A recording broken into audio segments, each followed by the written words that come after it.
One of the biggest Air Max 1 grails of all time.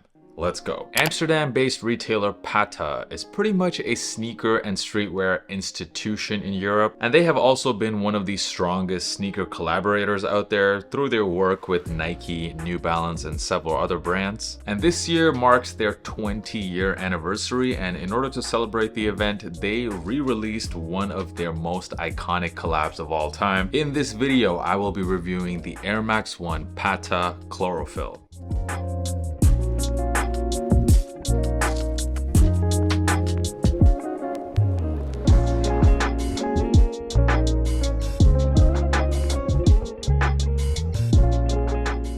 So these released as a Patta exclusive on September the 13th. It released on the Patta Nike special website that they had. And these actually won't be releasing anywhere else. There won't be a sneakers app release for these. It was exclusively to Patta. So if you missed out on that, well, you're out of luck. You're gonna have to go on the resale market. And the release method definitely left a lot of people unhappy because they chose a pretty interesting method. Most of the pairs seem to have released as part of exclusive access only for some users. I was in fact one of them. I have been buying Patta products for quite a long time now, so I guess I was in one of the first groups to be given exclusive access. So I was able to just log into my account and easily check out my size. However, as I am in some sneaker Discord groups, I can tell you that there are several people who have a lot of different accounts on the Patta website, and they were able to check out multiple pairs simply by using different payment methods. So definitely a lot of pairs, I would say, did go to resellers. It is unfortunately part of the sneaker game. I did receive some messages from you guys asking me how, even though a lot of you do have quite a bit of a extensive purchasing history with Patta, you still didn't manage to get exclusive access. I really don't know what their selection criteria was, to be honest. It's all pretty unclear. Could they have done the release a bit differently? Yeah, for sure they could have, but at least the resale prices aren't too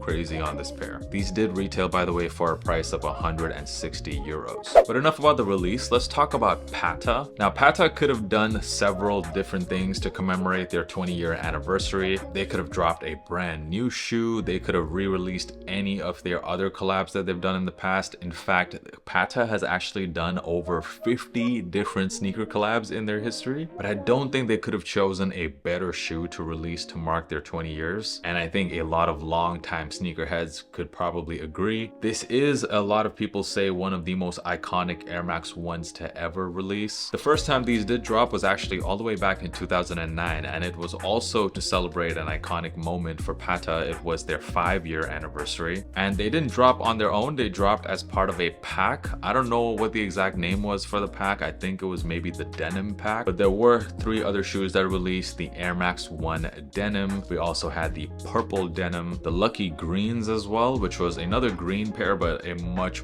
darker tone, and then you had, of course, the Chlorophyll, which turned out to be the most coveted of the 4. Let's get into the review now. Let's start off with the box. You get a very special box here. The overall theme of this collab, you can really tell Patta tried as much as possible to make this new version as similar to the originals as possible, and that's including on the box. The original box was the Nike sportswear box from back then, and you once again get the same Nike sportswear box, except this time it does have a very big logo on there to commemorate Patta's 20-year anniversary. And looking at the shoes, definitely a very eye-catching color. Really like the shade of green used on the shoe, and in fact the shade of green also, they tried as much as possible to mimic the originals. However, from what I can tell, it seems like this pair does have a slightly brighter shade of green than the OGs. But as far as the materials go, it is pretty much identical. Patta even claims they used the exact same denim fabric on this pair that they used on the OGs, and you see that denim fabric used all over the mudguard of the shoe, the green mudguard, as well as on the swoosh. The front gray panel is also done in that denim fabric, and finally there's more denim, more gray denim on the heel. This mid panel, which is done in gray where you see the swoosh, that's actually made out of a nubuck material. And of course you have that traditional mesh that you normally get on Air Max 1s. You have that on the toe box. One extra detail on this pair is this little mini embroidered swoosh that you see on the front mudguard. And then also when you move on to the tongue of the shoe, which is by the way done in mesh as well, on the tongue tab there is that old school Patta block logo, which is what the logo was way back in 2009. The logo of course looks a lot different now, however it is pretty cool that they left that old school logo on this pair. On the heel you have the Nike Air logo embroidered in that familiar green color, in addition to the basic white laces that come with this pair, and the laces by the way on the lace tips do have a green finish. You also get this extra pair of green laces if you just want even more green on this shoe. One change with this pair compared to the OGs is seen on the insole. So on the insole on this pair you get the 20 euro inspired insole to of course mark 20 years of Patta.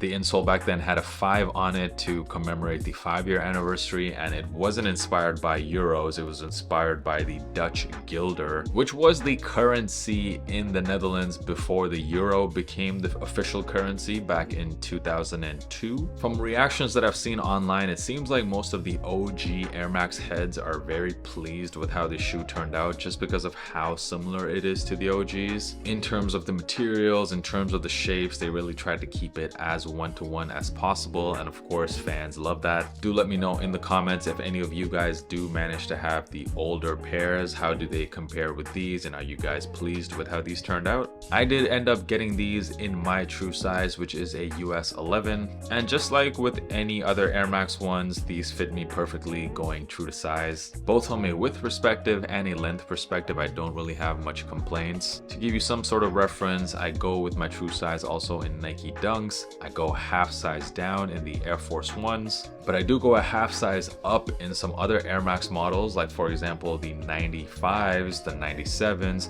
and even those recently released Air Max DNs. But in the Air Max ones, true to size has always fit me best. It's always funny to me anytime I hear the story about how when the Air Max 1 first released in 1987, it was like a huge technological revolution. People couldn't stop raving about the comfort, and I don't get it because I don't find Air Max 1s to be comfortable whatsoever, especially compared to newer shoes, newer models from other brands. So it really makes me wonder how bad the state of footwear was back in the 80s for these to be considered comfortable. I don't feel much of that air in the midsole compared to even the Air Max 1 86. Actually on the 86 there's quite a bit of give on that midsole. Those do feel a bit cushiony to me, but yeah, on these Air Max ones I think you're just mainly getting them because you just like the way the shoe looks, which I think is a totally valid reason as well, because I do buy a lot of shoes for myself even though they're not the most comfortable. And looking at what these are going for on the resale market right now, prices have come down a little bit from what they were going for a couple of weeks ago. But as you guys know, this shoe will not be released